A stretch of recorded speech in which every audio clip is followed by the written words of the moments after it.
जब कोरोना काल था हिमाचल प्रदेश में और पूरे देश में, तो आपने भी तो किया, उसका कौन जवाब देगा? कोरोना जैसी परिस्थितियां दुनिया के अंदर, कैसा खौफ था उस वक्त लोगों में, पूरे देश में भी विदेश में भी हर जगह, उसके बावजूद आप लोगों ने किया। तो आप लोग क्यों अपना समय भूल जाते हो?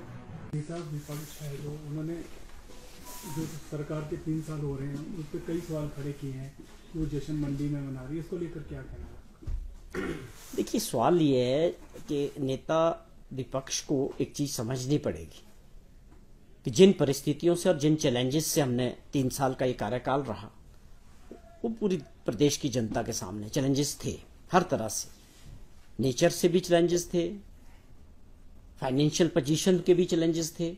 उनको पार पाते हुए आगे बढ़े हैं, हमने काम किए हैं, बड़ी योजनाएं पाइपलाइन में आई और उसका असर दिखना शुरू हो गया। जो मुख्यमंत्री जी की प्राथमिकताएं थी और जो सरकार की हमारी प्राथमिकताएं थी, उसमें हमने काम किया है। 3 साल का समय हुआ, हम अपनी कारगुजारी को प्रदेश की जनता के सामने रखेंगे। वो फैसला प्रदेश की जनता ने लेना है कि वो क्या सोचते हैं। लेकिन जहां तक उनका ये बयान है, मैं उनको याद दिला दूं, जब कोरोना काल था हिमाचल प्रदेश में और पूरे देश में भी, तो आपने भी तो किया, उसका कौन जवाब देगा? कोरोना जैसी परिस्थितियां दुनिया के अंदर, कैसा खौफ था उस वक्त लोगों में, पूरे देश में भी विदेश में भी हर जगह, उसके बावजूद आप लोगों ने किया।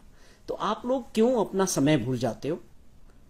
जब आप मीडिया में बात करते हो तो मुझे लगता है कि अपने समय की कुछ चीजें भी याद रखनी चाहिए।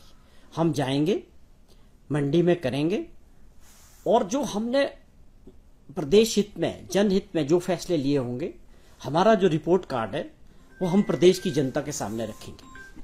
और अगले 2 वर्षों के लिए हम किस तरह से आगे बढ़ेंगे, कौन सी प्राथमिकता रहेगी विकास की दृष्टि से और जनहित की दृष्टि से, वो रोड मैप भी लोगों के सामने रखेंगे। तो लोकतंत्र में इसमें किसी को दिक्कत नहीं होनी चाहिए कि जश्न का मतलब ये कोई ऐसा जश्न नहीं है कि इसमें कोई नाच गाना हो रहा है, कोई पार्टियां हो रही है।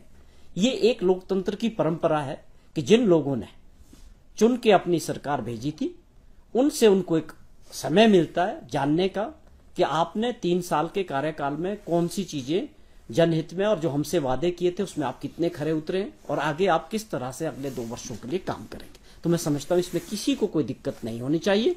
ये जनता के बीच अपनी रिपोर्ट कार्ड रखने का एक अच्छा मौका किसी भी सरकार के पास होता है।